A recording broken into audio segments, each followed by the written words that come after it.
Hey, what is up guys, StingKnight. In today's video, I'll be showing you guys a weapons build guide for the Thundercry blade slash Stormbreaker spear, which is the tank build. Well, we say tank, but they're really just melee DPS with taunts, to be honest, and a shield, I suppose. So let's jump right into it. Obviously, you should have the martial arts Thundercry blade and Stormbreaker spear unlocked. I believe you get this from the Twitch drops. This one, I obtained it from the start of the game, so I don't have a walkthrough to unlock Thundercry blade at all. Now, let's talk about the skills here real quick. So for the Mo blade, you should try to pop your shield whenever you can here. It's quite nice to have. It just gives you a regular shield. For your tilde key skill, it basically aggroes the enemy trash mobs, and then it also gives you focus, which increase your charging speed for your Thundercry blade by 50%. So you're charging your weapon, this increases by 50%, which is quite significant, by the way.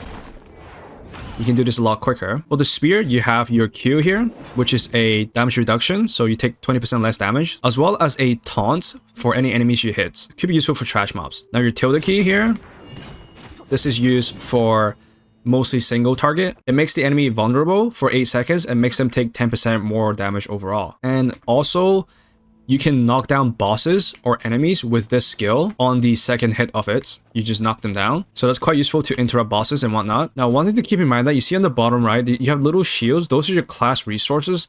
They will be consumed when you use the special skill, which is like the tilde key skill, on both the spear and both the Mo blade. So keep that in mind, as well as one will be consumed when you use your heavy charge attack here. And then another one if you use a follow-up charge attack. For a total of 3 hits, you will consume 2 shields for more bonus damage. So keep that in mind. And you can recover this just waiting, or you can pop a shield.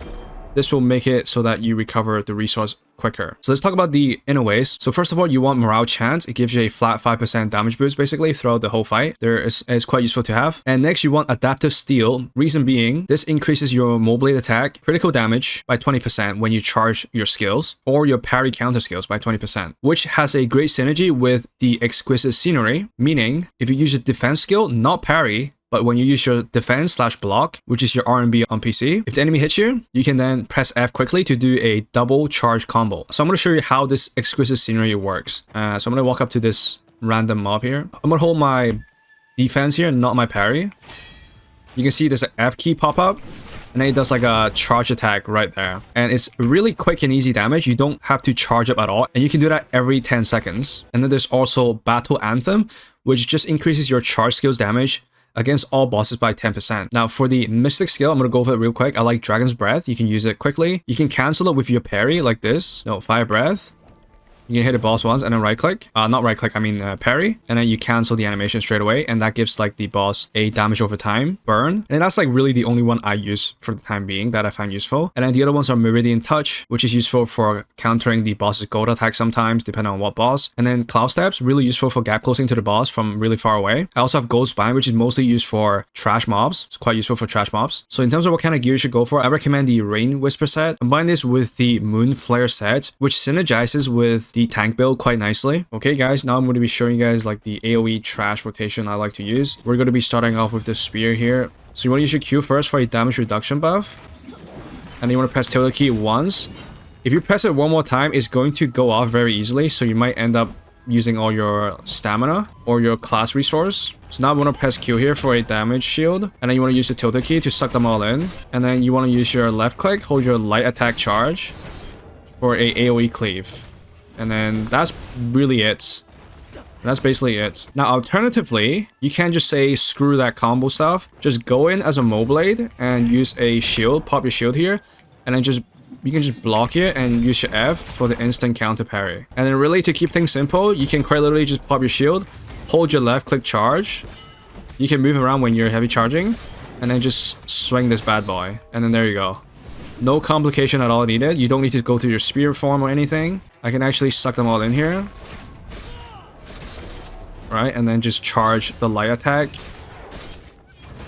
There we go. Something like that works perfectly fine too. You don't really have to go into spear form if you don't want to. Mold Blade usually works, like even for boss fights, I think. You don't have to go into your spear form. You can literally just stay in Mold Blade permanently and you can still do pretty solid damage. So in general, you do want to just pop your shield and then you can just want to parry the boss for the most part. That's how most boss fight goes anyways. You can swap to this spear. Keep in mind that, again, your Q is a damage reduction buff, so you take less damage when you use it. Now, there is a bit of a problem sometimes when the key shield is down, so they're exhausted. You cannot really use your full combo. Sometimes you have to go straight into your Mold Blade and then just hold charge and then just use your 3 heavy charge attacks here. And that's all you can do during the exhaust period. Sometimes the duration of that is a little bit longer, so then you can fit in like an extra skill like this. Depends on what boss you fight. The key shield, when the boss becomes exhausted, lasts a little bit longer, so you have more time to use more combos. So if the boss has a longer duration of that, you can then use the tilde key from the spear here and then weapon swap and then hold R charge for the finish.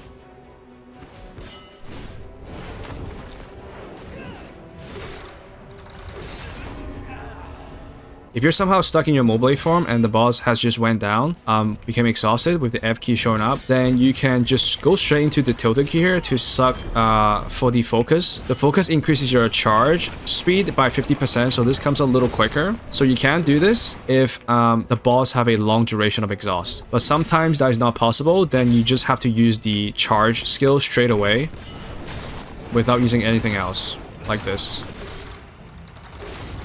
So that's going to be it for this video, guys. I hope you guys found the video helpful. Make sure to leave a thumbs up if you did and subscribe for more future Weapons Me content. As always, thank you guys for watching. I will see you guys next time. Goodbye.